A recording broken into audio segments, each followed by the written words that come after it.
सद्बुद्धि, सन्मार्ग और कार्य का संकल्प देना, अडिग रहे विश्वास तुम पर, ऐसा अंतः कर देना मेरे हृदय में आने में तुम्हें कोई संकोच न हो। हे गुरुदेव, मुझे नज़रों से दूर कभी न होने देना। हे गुरुदेव, मुझे नज़रों से दूर कभी न होने देना। नमस्कार, गायत्री चिंतन धारा के इस सतत प्रवाह में आपका स्वागत है। मित्रों, आज हम उन सूक्ष्म शक्तियों के बारे में चिंतन करने वाले हैं जिनका आश्रय हमें जीवन भर मिलता है। हम किस स्थान पर रहते हैं, किस कुल में हैं, किस परिवार में हैं, किस देश में हैं, तो वहाँ कुछ विशेष तरह की शक्तियाँ विद्यमान हैं जो वहाँ के रहने वाले लोगों पर अपनी कृपा की वर्षा करते हैं, उनको अनुशासन में रखने का प्रयत्न करते हैं, उनका भला चाहते हैं। तो ये हम बात शुरू करते हैं एक प्रसंग से समझने के लिए कि भाई दो व्यक्ति हैं, एक ही जगह काम करते हैं, दोनों का वेतन भी एक जैसा है, परिवार भी एक जैसा है, परंतु एक परिवार सीधी सादी गृहस्थी करता है और दूसरे के यहाँ भोग विलास, मज़ा मौज चलते रहता है, हारी बीमारी चलते रहती है, मारपीट वगैरह सब होते ही रहता है ना। बंदा कर्जे में भी डूबा रहता है, पर लोग उसे बड़ा पैसे वाला समझते हैं। दूसरे को, जो उसका साथी जिसका उदाहरण दे रहे हैं, उसको गरीब समझा जाता है, तुच्छ समझा जाता है। अब बच्चे यह नहीं समझते, उनको लगता है कि पड़ोस के अंकल बच्चों को कितना देते हैं और हमारे माँ बाप कितनी कंजूसी करते हैं, हमको कुछ देते नहीं हैं, हर बात के लिए हमको मना करते रहते हैं, जब देखो टोकते रहते हैं। तो आप किस तरह के परिवार को अच्छा मानते हैं? आजकल की पीढ़ी दूसरे तरह के परिवार को अच्छा मानती है। दुनिया भर में ऐसा ही माना जाता है, ऐसा ही चलता है। लोन ले, ऐश करो। इसीलिए तो दुनिया भर में पैसे और मज़ा मौज के लिए लोग कुछ भी करने को तैयार रहते हैं। छल, लूट, धोखाधड़ी है और जितने भी उल्टे सीधे कृत्य होते हैं उसको बुद्धिमानी माना जाता है। क्या आइडिया लगाया, क्या कमाया। अच्छा, क्या आइडिया लगाया, क्या नैतिकता की कोई बात ही नहीं हो आप। तो फिर जैसा करते हैं वैसा परिणाम भी तैयार रहता है ना। उल्टे सीधे स्लोगन चलते हैं ना, प्यार में और जंग में सब कुछ जायज़ है। अरे सब कुछ कैसे जायज़ हो सकता है? चाहे प्यार हो चाहे जंग हो, अच्छा करोगे अच्छा मिलेगा, बुरा करोगे बुरा मिलेगा। देख लो घर परिवार और दुनिया का क्या हाल हो रहा है। सब ऐसे ही मानते हैं तो ऐसा ही करते हैं। दरअसल हमारा जीवन एक रेले रेस है, एक रेले रेस है। हम जिस घर में, जिस परिवार में पैदा होते हैं, वहाँ हमारे माँ बाप तो हम जानते हैं, फिर दादा दादी हैं, फिर परदादा है, परदादी है, और भी रिश्तेदार हैं। तो उन सब की कृपा हमको मिलती है, वो सब हमको अपना समझते हैं, हमारे लिए प्रेम लुटाते हैं, है नहीं। तो ये सब हमारे पितृपुरुष हैं, ये पितृपुरुष है। ये चाहते हैं कि हमारे जो वंशज है, जो नया पैदा हुए हैं, नई जीवन धारा जिन्होंने शुरू की है, उनका भला हो। वो उनको आशीर्वाद देना चाहते हैं, उनको प्रेरित करना चाहते हैं, अपने अनुभव बताना चाहते हैं।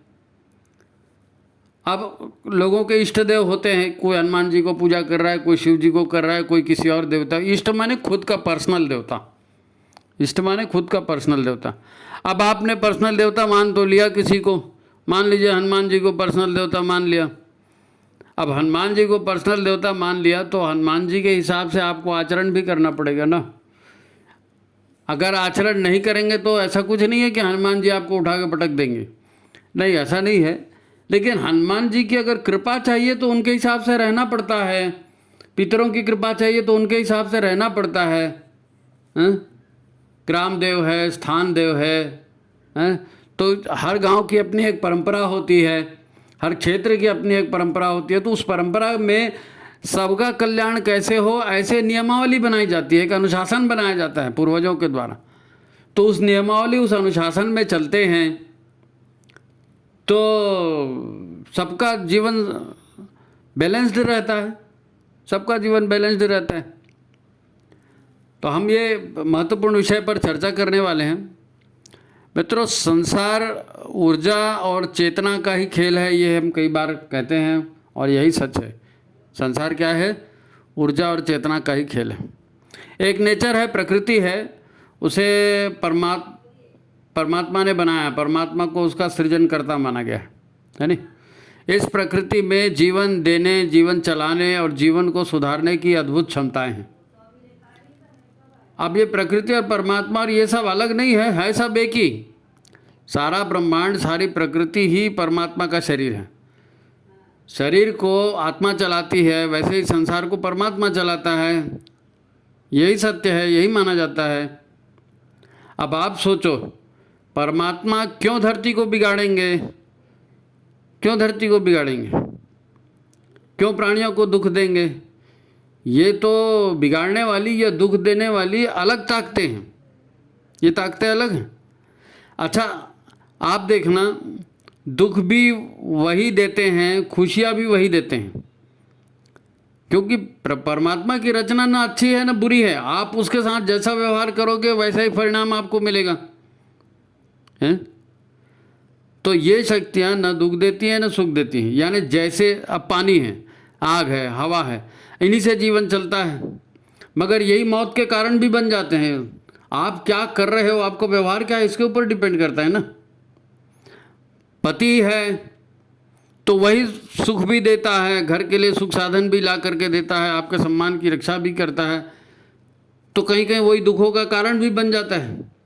या पत्नी है, घर की स्वामिनी है, घर के सुख दुख का ख्याल रखती है, घर को स्वर्ग जैसा बना देती है, लेकिन वही पत्नी जीना भी हराम कर देती है। तो फिर कोई स्त्री हो, कोई पुरुष हो, कोई प्राकृतिक तत्व हो, ये सब जीवन चलाते हैं, जीवन की खुशियाँ बढ़ाते हैं। सवाल यह है कि आप इनके साथ व्यवहार कैसा करते हो। जैसा आप व्यवहार करोगे वैसे ही रिएक्शन आएगा। अब कोई ताकत है जो मनुष्यों को या प्रकृति को गलत रास्ते पर ले जाने, तो फिर दुख मुसीबतें बढ़ेंगी। गलत रास्ते पर ले जाएंगे मनुष्य को तो दुख मुसीबतें बढ़ेंगी ना। ऐसे ही ताकतों को आसुरी या मायावी ताकतें कहती हैं, जो ऐसे काम कराती हैं जिनसे भविष्य में आपको झंझटों का सामना करना पड़ेगा। दिखने को शुरुआत में अच्छा दिखता है, पर करोगे तो भुगतोगे, ऐसा होता है। तो ये आसुरी या मायावी ताकतें होती हैं। देखो, प्रकृति और संसार सब वही है। मनुष्य, पशु, पक्षी सब प्रकृति ही तो है।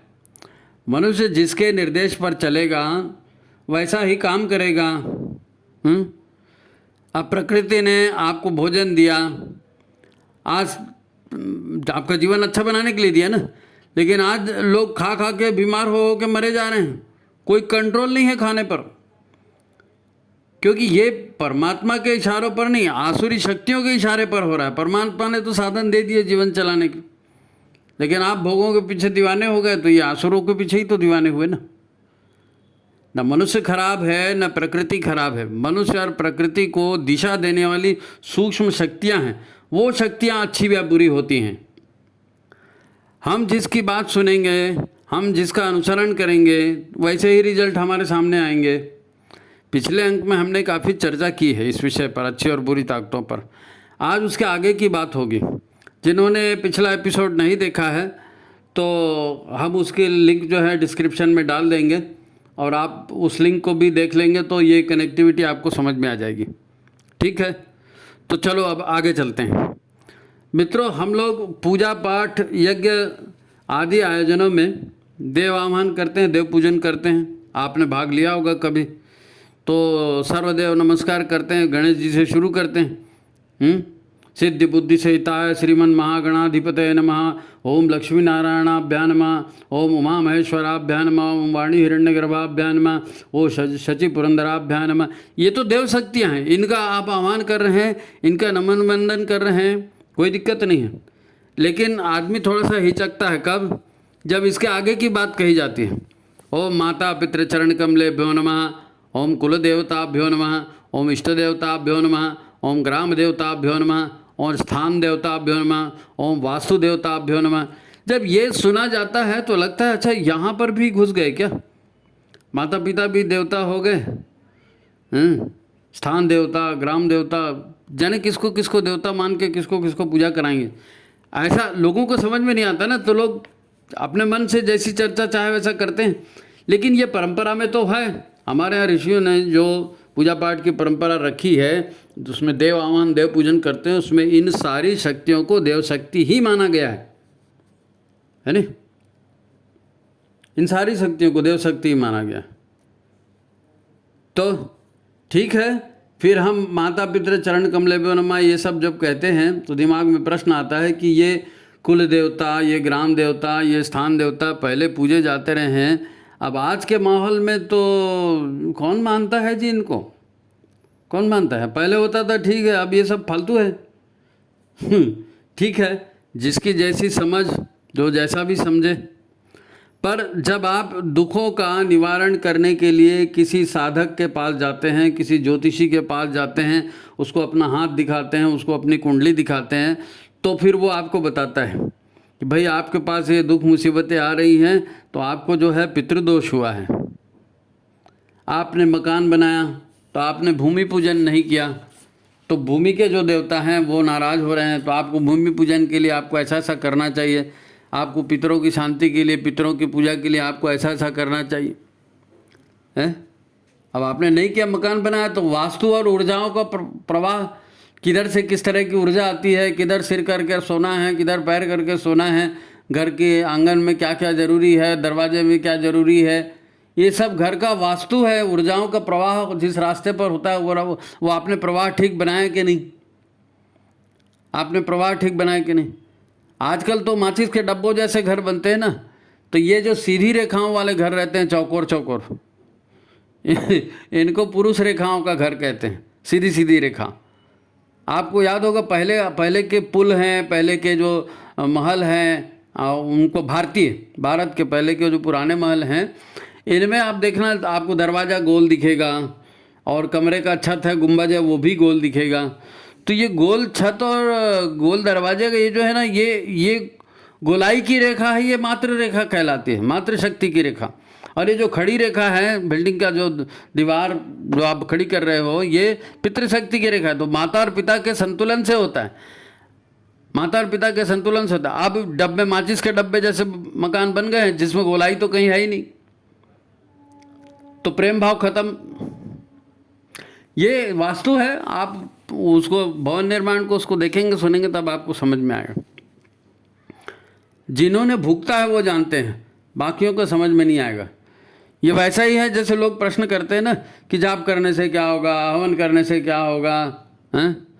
तो पिछले अंक में भी हम देख चुके हैं किस प्रकार सूक्ष्म शक्तियाँ हमारे विचारों, हमारी भावनाओं, यहाँ तक कि हमारे स्नायु तंत्र को भी प्रभावित करती हैं, और उसी से हमारे जीवन में अनेक तरह के सुख और दुख सृजित होते हैं। अच्छा, इन देव शक्तियों के उल्लेख के बाद आप याद करो, पूजा या यज्ञ के पहले बोले जाने वाला संकल्प क्या कहते हैं उसको, ओम विष्णु श्रीमद् भगवतो चालू होता है ना वहीं से, तो उसमें कुछ शब्द आते हैं, भूर्लोके जम्बूद्वीपे भारतवर्षे भरतखंडे आर्यावर्तैक देशांतर्गते। तो इनका उल्लेख क्यों होता है कि भूलोक में है हम, जम्बूद्वीप में है हम, भारतवर्ष में भी अमुक प्रांत में, अमुक शहर में, अमुक क्षेत्र में, इस भूमि के खंड पर हैं। और ये आर्यावर्तिक, आर्य सभ्य लोगों का देश है, इसमें हम रह रहे हैं। फिर मेरे कुल का गोत्र ये है, फिर मेरा नाम ये है। आपके क्षेत्र का नाम लेते हैं ना, अपने कुल का नाम लेते हैं, स्वतः का नाम लेते हैं और संकल्प करते हैं। क्या कहते हैं संकल्प में कि मैं अमुक कुल का, अमुक स्थान का निवासी, मैं ये संकल्प लेता हूँ कि सत्प्रवृत्ति संवर्धनाय, दुष्प्रवृत्ति उन्मूलनाय, लोक कल्याणाय, आत्म कल्याणाय, वातावरण परिष्काराय, उज्ज्वल भविष्य कामना पूर्तये च प्रबल पुरुषार्थम करिष्ये। कभी सोचा है इसका मतलब क्या है? देखो, भारत भूमि जो है ना, इसको देवभूमि कहते हैं। देवभूमि पवित्र भूमि है।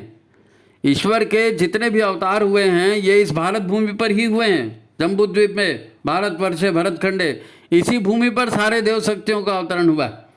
ये इस भूमि की विशेषता है, ये इस भूमि की पवित्रता है, देवताओं का अनुदान इसके साथ है, इस भूमि के साथ।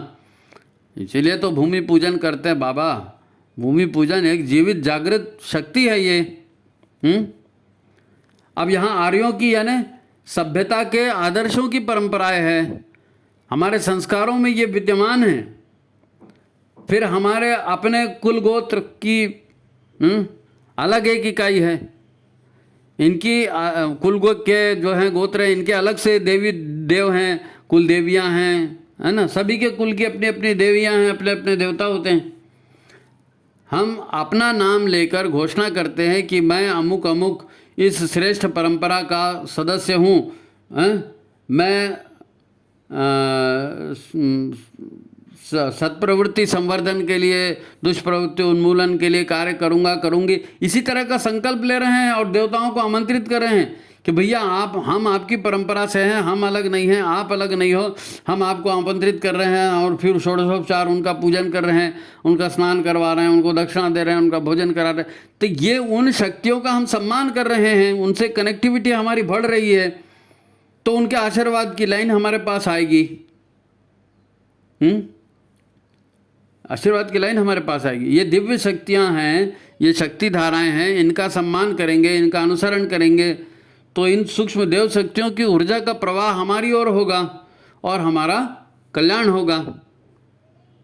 अब कोई मानता है, नहीं मानता है, भुगतते हैं, फिर आते हैं करने के लिए। और देव संस्कृति जो है जब पुनः स्थापित होगी तो ये सारी परंपराएं स्थापित होंगी, कर रहे हैं लोग बाग। अब ये कुल देवता, ग्राम देवता, वास्तु देवता, ये कोई व्यक्ति नहीं है। ये 2-4 हाथ पैर वाले देवी देवता, इनका कोई फोटो वोटो कहीं आपको मिलेगा नहीं, नहीं मिलेगा। ये शक्तियां हैं, अनश्वर शक्तियां हैं, जो अपने से जुड़े व्यक्तियों के साथ माता पिता, गुरु, संरक्षक जैसा शुद्ध व्यवहार करती हैं। माता पिता कभी बुरा नहीं चाहते, गुरु कभी बुरा नहीं चाहते, संरक्षक कभी हमारा बुरा नहीं चाहते, ये शक्तियाँ भी हमारा बुरा नहीं चाहते, ये शक्तियाँ भी हमारा बुरा नहीं चाहते। हाँ, इनके प्रतीक के रूप में, मूर्तियाँ तो नहीं होती इनके, लेकिन इनके प्रतीक के रूप में कहीं पर कोई समाधि जैसा बना देता है ना। या कहीं पर किसी गांव में भी आपने देखा होगा कि कुल देवता के नाम से आप जाओ, वहाँ देखो तो कुछ टेढ़े मेढ़े पत्थर उत्थर पर रखे रहते हैं, उसी को लोग पूजा करते हैं। कहीं कहीं मूर्तियाँ भी बना दी जाती हैं, अब बनाने लगे लोग बाग, पहले नहीं बनता था। पर ये केवल शक्तियाँ हैं, इनका कोई आकार प्रकार नहीं है, ये शक्तियाँ हैं, सचेतन शक्तियाँ। आप इनके कुल के हैं, आप उस भूमि के रहने वाले हैं। यदि आप इन देव शक्तियों का सम्मान, पूजन और नैवेद्य करते रहते हैं, अपने घर के छोटे बड़े फंक्शन में इनको याद करते हैं, इनकी स्मृति में ब्राह्मणों को भोजन कराते हैं, सदगृहस्थों को, सुहागनों को वो उनके वस्त्र आदि देते हैं उनकी स्मृति में, क्योंकि वो देवी देवता तो आएंगे नहीं, लेकिन उनका ख्याल करके, उनका स्मरण करके इनका पूजन करते हैं, उनका स्मरण करके इनका पूजन करते हैं, तो ये उससे तृप्त होते हैं, ये उससे तृप्त होते हैं। आप उनका पूजन फंक्शन में उनको याद करेंगे, 2 ब्राह्मण, 5 ब्राह्मण, 11 ब्राह्मण, 1 सुहागन, 5 सुहागन, उनको बुलाना, उनका सम्मान करना, ये इससे वो कुल देवता और वो सारे उनको प्रसन्न करने के ये तौर तरीके हैं कि भाई हम आपकी परंपरा का देखो निर्वाह कर रहे हैं, हमारे साथ आपका प्रेम व्यवहार बना रहे, है नहीं। अपने कुल के, समाज के, देश के हित में हम काम कर रहे हैं, करेंगे, ये उनके साथ प्रॉमिस किया जाता है इस पूजन के साथ। तो चमत्कारिक ढंग से जो है आपके जीवन में आने वाली आपत्तियों, विपत्तियों को ये जो है निष्प्रभावी कर देते हैं, निष्प्रभावी कर देते हैं। कैसे निष्प्रभावी कर देते हैं? एक उदाहरण से जब समझ लो, एक छोटी सी बात, क्योंकि आपको लगेगा कि ये ग्राम देवता, स्थान देवता, ये हम पितर, ये हमारे कैसे करते हैं, हमारे दुख मुसीबतों को ये कैसे रोक सकते हैं। आपने एक नाम सुना है, हमारी धरती के ऊपर, वायुमंडल के ऊपर में ओजोन की एक लेयर है, एक तह होती है ओजोन नामक गैस की। ये ओजोन नामक की गैस की तह किसी को दिखती नहीं, यहाँ से आप देखोगे आपको कुछ दिखेगा नहीं, लेकिन ये होती है। और ये क्या करती है? सूर्य से या ब्रह्मांड से जो हानिकारक विकिरण धरती पर आता है, हानिकारक विकिरण धरती पर आता है, जिससे हमारी त्वचा जल सकती है, कोई त्वचा रोग हो सकता है ना, कुछ दूसरा नुकसान हो सकता है, तो उसको यह ओजोन की लेयर रोकती है। अब ये ग्लोबल वार्मिंग के चक्कर में कहा गया ना, ओजोन की लेयर फट गई है, तो ये हो गया, तो वो हो गया, तो ऐसे ही हम जीवित मनुष्य हैं, हम जिस समूह में हैं, जिस भूमि पर हैं, उसके संस्कार हमारे अंदर हैं, हमारा उसके साथ रिलेशन है। और वहाँ की जो दिव्य शक्तियाँ हैं, वो दिव्य शक्तियाँ बाहर से आने वाले अनिष्ट प्रवाहों को रोककर हमारा कल्याण करती, उनको रोककर हमारा कल्याण करती है नहीं। तो इस प्रकार हमारे अदृश्य सहायक हैं ये सारे देवी देव शक्तियाँ, हमारे मार्गदर्शक के रूप में हमारा भला करते रहते हैं। अबे जो 40-50 के उम्र के लोग हो गए ना, उसमें किसी भी महिला को, किसी भी पुरुष को आप पूछ कर देखो, तो वो ऐसे प्रसंग जरूर बताएंगे अपने लाइफ में कि किसी अदृश्य शक्ति के प्रभाव से उनके जीवन में ऐसा ऐसा हो गया, उनके साथ होने वाला हादसा था, वो हादसा कैसे टल गया, किस प्रकार जो है बाल बाल उनकी जान बची है नहीं, या उनको अचानक धन लाभ हो गया, सोचा भी नहीं था ऐसा हो जाएगा, देखो प्रमोशन हो गया। तो ये बहुत सारी ऐसी घटनाएं होती है जिनका हमको कोई कारण नहीं मालूम रहता। हम सोचते हैं लकीली हो गया, लकीली वकीली कुछ नहीं होता भाई, कोई करता है तब होता है। देव शक्तियाँ करती हैं, दुष्ट शक्तियाँ करती हैं। तो आप दुष्टों के साथ जाएंगे तो दुष्ट शक्तियों के प्रभाव में आएंगे तो वैसे ही परिणाम मिलेंगे, और इन देव शक्तियों के प्रभाव में जाएंगे तो वैसे ही परिणाम आपको मिलेंगे, है ना। वो गीत है ना, सदचिंतन सद्भाव जगे, सत्कर्मों की जग में जय हो, ऐसी कृपा करो जगत जननी। ये सब ऐसे यही देव शक्तियों से यही प्रार्थना की जाती है। देवताओं को पवित्रता प्रिय होती है, और आप अनुशासन में रहेंगे तो उनके आशीर्वाद मिलेंगे। घुमा फिरा के बात इतनी ही आती है ना। ये देव शक्तियों का उपकार होता है जो अपने कुल गोत्र के या अपने गांव के, अपने देश के लोगों को पुत्रवत प्रेम करती हैं। कई लोग इन देव शक्तियों से अनुदान भी मांगते हैं, कैसे मन्नतें मांगते हैं। मन्नतें आपने सुना होगा, मन्नत मांगते हैं कि आप, हे भगवान आप ऐसा ऐसा कर दो तो हम जो है आपके सम्मान में ऐसी ऐसी पूजा कराएंगे, या ऐसा हवन कराएंगे, या हम तीर्थ यात्रा करने जाएंगे, वहाँ आपको तर्पण कराएंगे, या हम भागवत कराएंगे, हम रामायण कराएंगे, ऐसा ऐसा करा दो। ऐसा करते हैं ना, मन्नत करते, मैं मन्नत मांगी थी, ऐसा हो जाएगा तो भागवत कराऊंगी, ये बोलते हैं सब लोग। तो बहुत से काम ऐसे किए जाते हैं, जैसे फॉर एग्जांपल आप बताऊं तो अब किसी की लड़की है, उस लड़की में कोई कमी है, अब उसकी शादी नहीं हो रही है, बड़े परेशान हैं, चिंता में रहते हैं, कैसे लड़की की शादी होगी, हे भगवान इसका क्या होगा।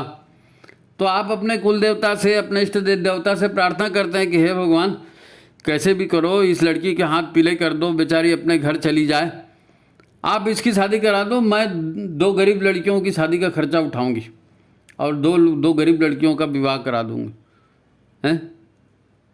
और हो जाता है, और फिर लोग विवाह कराते भी हैं।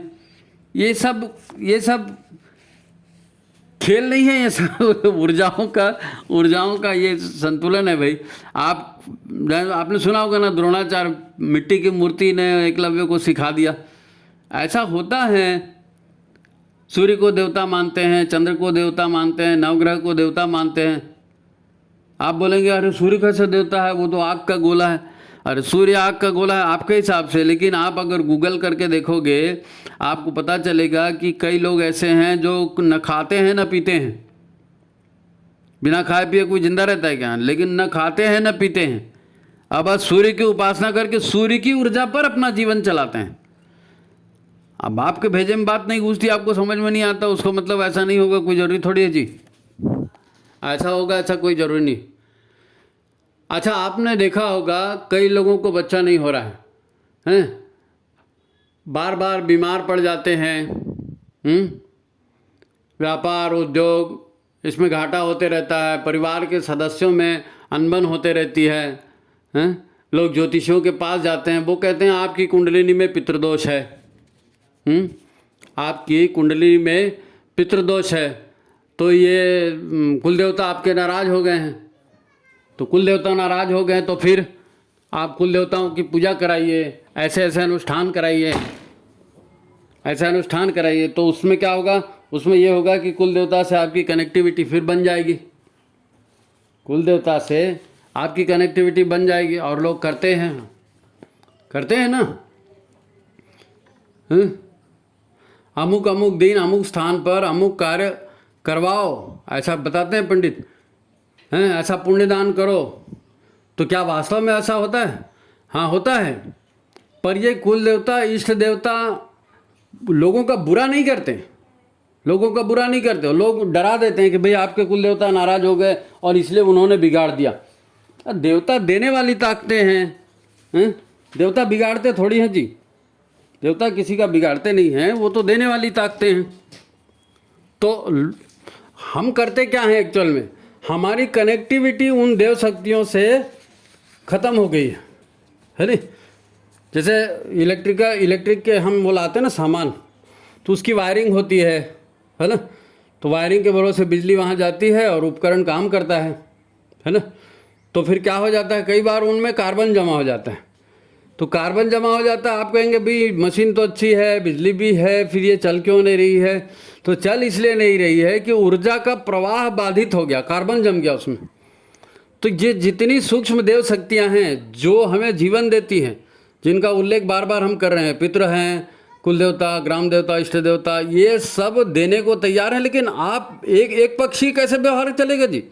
आप उनका सम्मान करोगे, आप उनको दोगे तो आपको वहाँ से मिलेगा।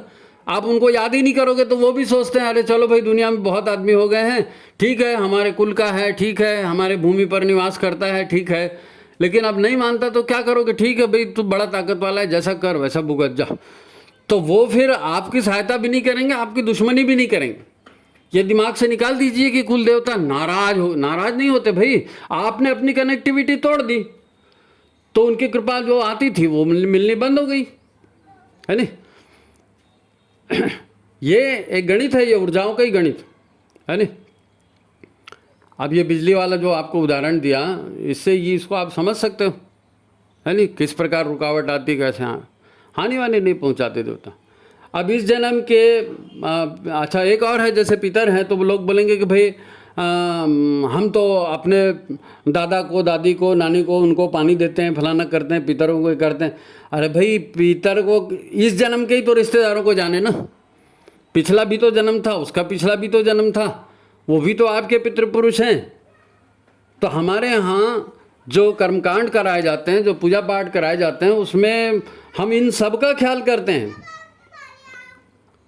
ये बांधवा चैव अन्य जन्मानि बांधवा ते सर्वे तृप्त्या भवन्तु सावधाना भवन्तु ते, ऐसा करके सबको जल देते हैं, सबको जल देते हैं।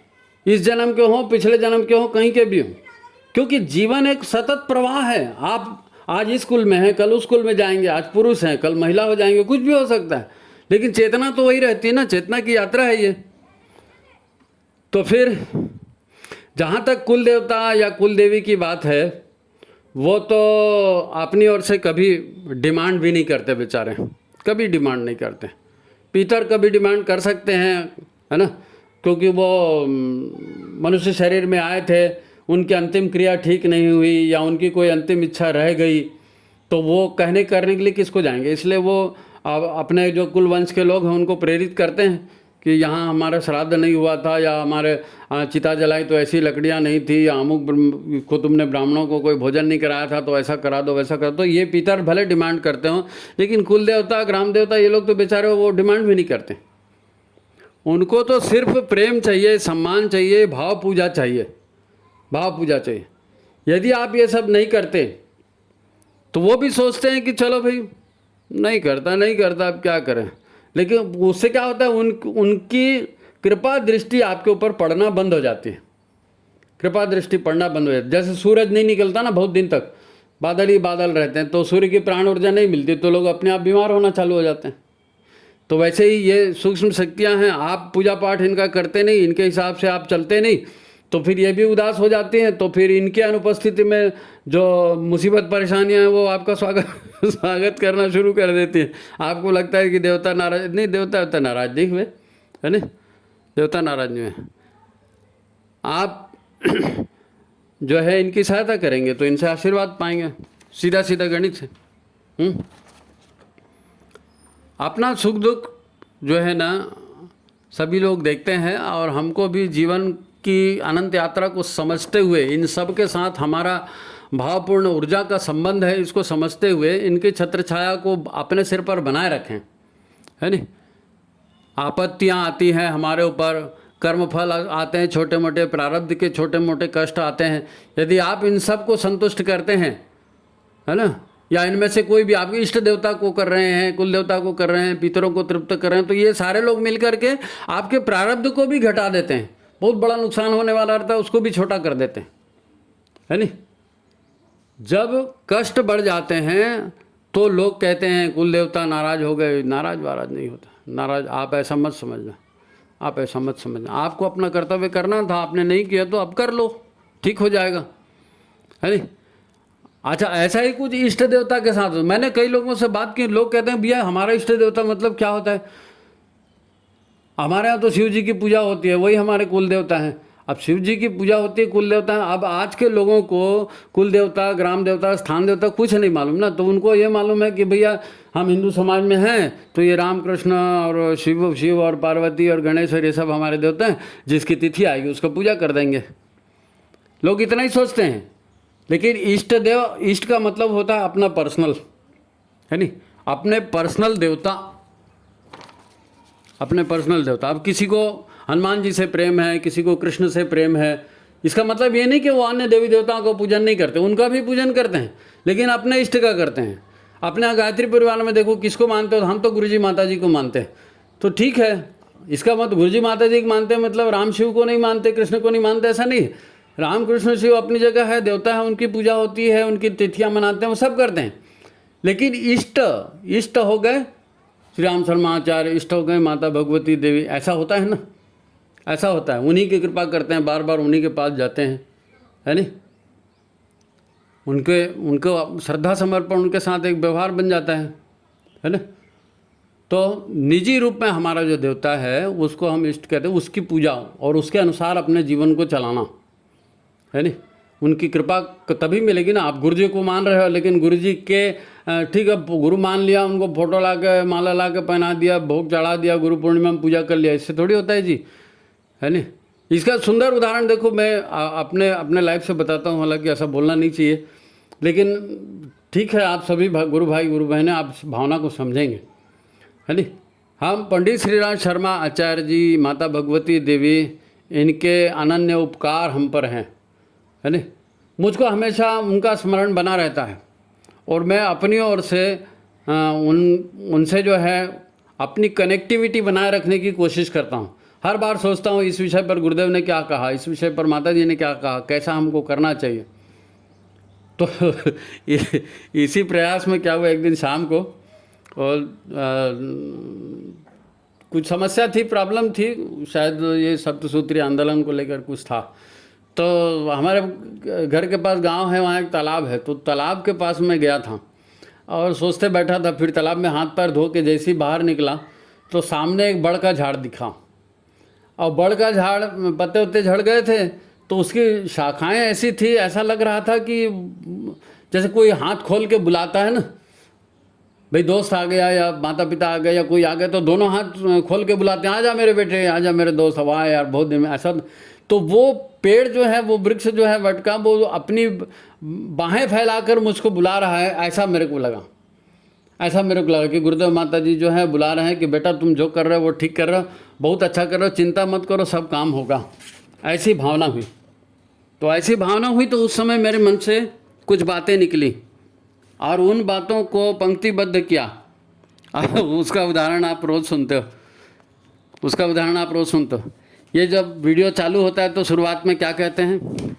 सद्बुद्धि, सन्मार्ग और कार्य का संकल्प देना, अडिग रहे विश्वास तुम पर, ऐसा अंतः कर देना, मेरे हृदय में आने में तुम्हें कोई संकोच न हो, हे गुरुदेव मुझे नज़रों से दूर कभी न होने देना, हे गुरुदेव मुझे नज़रों से दूर कभी न होने देना। अब हम गुरुदेव माता जी के भक्त हैं, हम ऐसा कहते हैं। कोई हनुमान जी का भक्त होगा तो वो हनुमान जी के हिसाब से कहेगा, कोई शिव जी का भक्त होगा तो वो उस हिसाब से कहेगा।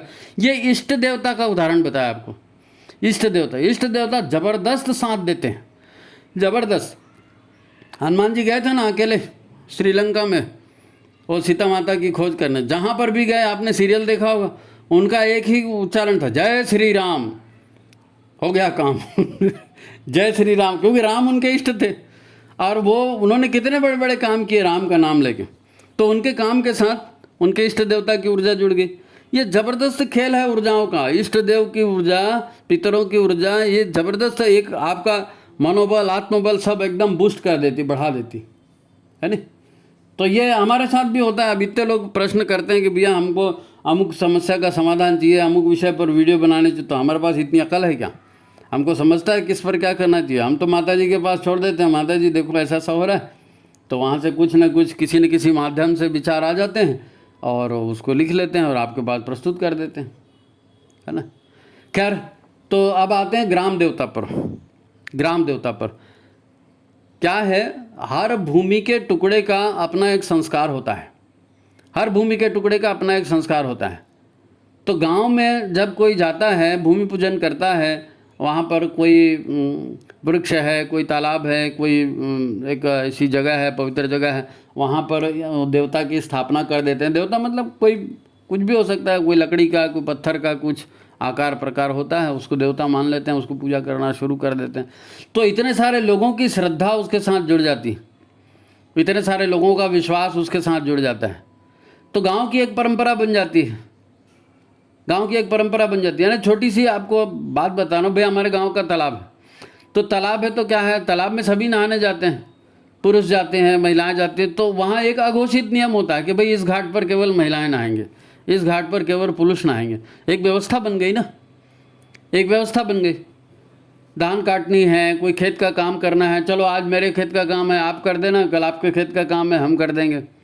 अब पहले तो यही होता था, गांव की बेटी की शादी मतलब गांव की बेटी की शादी, वो किसी एक की नहीं थी, सब लोग अपने अपने घर से उसमें अनुदान देते थे, सब लोग अनुदान देते थे, मिलजुल कर शादियाँ होती थी। कोई ऐसा किराया भंडार थोड़ी चलता था, उसके यहाँ से बर्तन आया, उसके यहाँ से दरी आई, उसके यहाँ से चद्दर आया, मिलजुल के काम हो गया। तो ये एक संगठित शक्ति का रूप होता है, वो भी एक शक्ति है, ग्राम की शक्ति है। अब वो शक्ति है, सबका कल्याण करती है, उसको देवता कहते हैं, ग्राम देवता। तो ये ग्राम देवता, स्थान देवता, वास्तु देवता, ये सारे देव शक्तियाँ हैं। और इन देव शक्तियों के